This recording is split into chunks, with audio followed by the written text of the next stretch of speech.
Hello ভাই, ঈদেতে বাড়িতে আসবা না?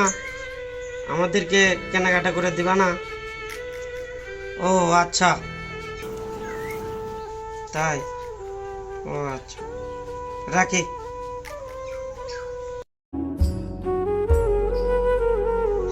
বাবা বাবা শুনছো? কি আছে বাবা? শুনছো?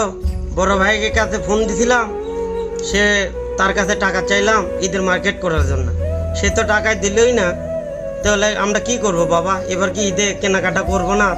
কোষ কি বাবা, আমার আর তোর মায়ের মার্কেট না করে দিলেও চলবে। তোরা দুই ভাই বোন আছো, তোদের মার্কেট না করে দিলে আমার মনে খুব কষ্ট পাবে।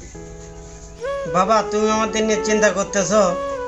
তুমি আমাদের নিয়ে চিন্তা করো না, আমাদের তো অল্প বয়স, সামনে আমাদের অনেক ঈদ আছে। বাবা